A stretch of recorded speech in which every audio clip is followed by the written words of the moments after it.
Hello and welcome back to my YouTube channel और मैं आपका भाई गौरव। तो जैसा कि आप जानते हैं कि इस चैनल पे कुछ ना कुछ इन्फॉर्मेटिव वीडियोस मैं लेकर के आता हूं, तो आज का ये वीडियो कुछ ऐसा ही होने वाला है, तो एंड तक ज़रूर बने रहें। तो आज के इस वीडियो में हम बात करने वाले हैं टाइड्स यानी कि ज्वार और भाटा के बारे में। ठीक है, तो आप में से कई लोग इसके बारे में पढ़े भी होंगे, कई लोग जानते भी होंगे। यूट्यूब पर इससे रिलेटेड बहुत सारी वीडियोज़ आपको मिल जाएगी। ठीक है, तो एंड तक बने रहे, बिना समय बर्बाद के शुरू करते हैं इस वीडियो। टाइड्स, जैसा कि आप नाम से ही सजेस्ट कर सकते हैं, जब भी इसका नाम लिया जाता है तो दिमाग में एक ही चीज़ आता है, समुद्र के पानी जो है ऊपर उठ रहा है फिर नीचे जा रहा है, यानी कि वेव के जैसा जो बिहेवियर है पानी का, उसी तरह का फिगर हमारे माइंड में बनता है। समुद्र के किनारे सपोज़ कि हम खड़े हैं, ठीक है, और उस चीज़ को देख रहे हैं, समुद्र के पानी को आते हुए और ज़मीन से टकरा करके ऊपर उठते हुए। ठीक है, तो कहीं ना कहीं इस चीज़ को हम कनेक्ट करते हैं टाइड्स से। ठीक है, तो आज के इस वीडियो में पूरे तरह से इसके बारे में जानेंगे और ये क्रिएट कैसे होता है, इसका मेन कारण क्या है। तो सबसे पहला चीज़ कि जो मेन कारण के बारे में बात करें तो इसका मेन कारण है हमारा चाँद। ठीक है, चाँद बेसिकली हमसे ज़्यादा दूर नहीं है, जैसा कि मैंने पिछले वीडियो में बोला कि हमारा चाँद जो है काफ़ी नज़दीक है और हमारा पड़ोसी माना जाता है। ठीक है, क्योंकि इसका जो डिस्टेंस है पृथ्वी से वो है 3,84,000 किलोमीटर। ठीक है, जिसके कारण ये काफ़ी नज़दीक हो जाता है और इसका जो ग्रेविटेशनल इन्फ्लुएंस है पृथ्वी पे वो काफ़ी ज़्यादा रहता है सूरज के मुकाबले या किसी अदर सेलेस्टियल बॉडीज़ के मुकाबले। ठीक है, तो यहाँ इसके इन्फ्लुएंस रहने के कारण जो टाइड इफेक्ट है हमको पृथ्वी के ऊपर देखने को मिलता है। तो बेसिकली हम जो टाइड्स के बारे में जो विजुअलाइज करते हैं अपने दिमाग में, वो ऐसा विजुअलाइज करते हैं कि जिस तरफ से मून का जो पोजीशन है उसी तरफ से जो अर्थ पे जितने भी वाटर बॉडीज़ होंगे खींचे चले जाएंगे। इस तरह से हम समझते हैं इस चीज़ को, यानी कि स्ट्रेचिंग समझते हैं एक तरह से। लेकिन मैं बता दूं कि ये बिल्कुल गलत है। ठीक है, मतलब इस तरह से सोचना बिल्कुल गलत है। ये फैक्ट ज़रूर है कि स्ट्रेचिंग हो रहा है, लेकिन ये साइंस नहीं है और साइंस और फैक्ट में दोनों में अंतर होता है। ठीक है, तो समझने के लिए सबसे पहले हमको समझना होगा न्यूटोनियन ग्रेविटी। ठीक है, तो एक्चुअली न्यूटोनियन ग्रेविटी होता क्या है, तो न्यूटन जो सर आइजैक न्यूटन एक फिजिसिस्ट थे, एक साइंटिस्ट थे 16th सेंचुरी के।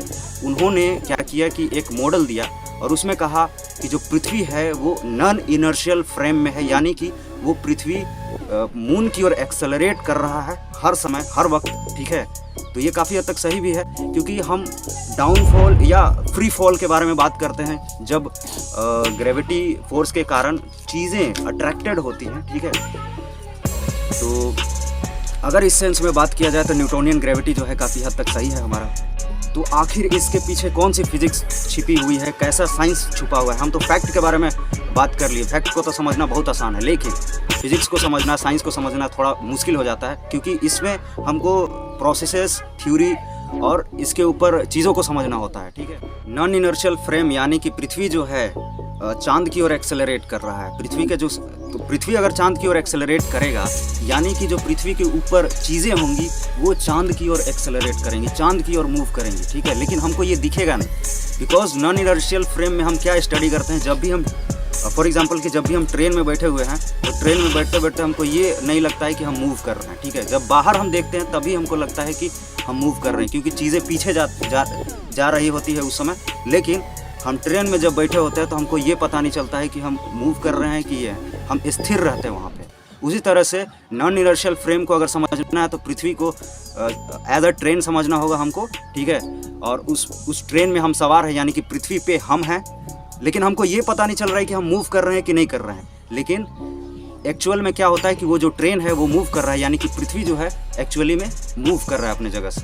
ठीक है, तो ये है न्यूटोनियन ग्रेविटी, न्यूटोनियन। गाइस, इस टॉपिक को समझने के लिए हमको कुछ एजम्पशंस करने होंगे। जैसा कि हम मैथमेटिक्स में कुछ एजम्पशंस करते हैं तभी सवालों को समझ पाते हैं, टॉपिक्स को समझ पाते हैं। तो इसमें 3 एजम्पशंस करेंगे, जिसमें से पहला एजम्पशन है वो है पृथ्वी को ऐसा समझेंगे कि वो पूरी तरह से पानी से कवर है, और दूसरे केस में ये समझेंगे कि उसके पास कोई सूरज ही नहीं है। ठीक है, यानी कि सूरज का कोई ग्रेविटेशनल इन्फ्लुएंस भी नहीं है पृथ्वी के।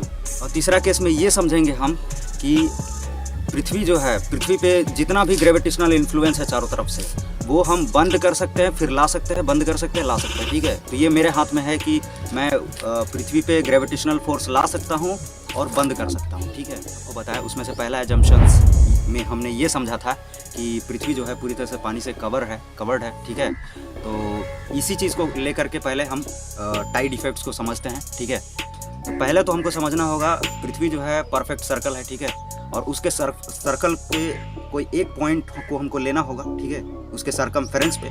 तो उसके सरकमफेरेंस पे एक पॉइंट को लेते हैं ए, और जैसा कि हम जानते हैं कि हर सर्कल का जो सेंटर होता है वो ओ से डिनोट किया जाता है, ठीक है, उसको सेंटर ऑफ द सर्कल बोलते हैं। और उसके अदर साइड जो है एक और सरकमफेरेंस पे हम पॉइंट लेते हैं, ठीक है, जिसको हम बी से डिनोट कर देते हैं, है ना। तो जो पॉइंट ए होगा वो मून की ओर अट्रैक्टेड होगा, और जो पॉइंट बी होगा वो मून से काफ़ी दूर होगा। जाहिर सी बात है कि जो पॉइंट ए है वो काफ़ी ज़्यादा एक्सेलरेटेड होगा मून की ओर, काफ़ी ज़्यादा अट्रैक्टेड होगा मून की ओर ड्यू टू ग्रेविटेशनल इफेक्ट। और अकॉर्डिंग टू न्यूटोनियन मैकेनिक्स, जिसमें हम ये पढ़ते हैं कि जो हमारा प्लैनेट अर्थ है वो नॉन इनर्शियल फ्रेम में है, यानी कि वो एक्सेलरेट कर रहा है हर वक्त, उसका हर एक पॉइंट चांद की ओर, यानी कि वो फ्री फॉल में है, ठीक है। तो इसी से हम समझ सकते हैं कि जो पॉइंट ए है वो ज़्यादा अट्रैक्टेड होगा, यानी कि ज़्यादा एक्सेलरेट कर रहा होगा, जिसके वजह से एक प्रेशर जनरेट होता है। तो जिस पॉइंट पे सबसे ज़्यादा प्रेशर पड़ रहा है वही पॉइंट ज़्यादा बल्ज आउट होगा, यानी कि वहीं पे सबसे ज़्यादा टाइडल इफेक्ट क्रिएट होंगे, वही पॉइंट सबसे ज़्यादा ऊपर की ओर उठेगा। तो इसी चीज़ को हम कहते हैं टाइड्स, ठीक है। होप करता हूँ ये आसान भाषा में जो फिज़िक्स है, फिज़िक्स का ये टॉपिक है, वो समझ में आया होगा आपको। और ऐसे ही वीडियोज़ के लिए मेरे चैनल को सब्सक्राइब कर सकते हैं, ठीक है। और मिलते हैं अगले वीडियो में, तब तक के लिए दीजिए इजाज़त।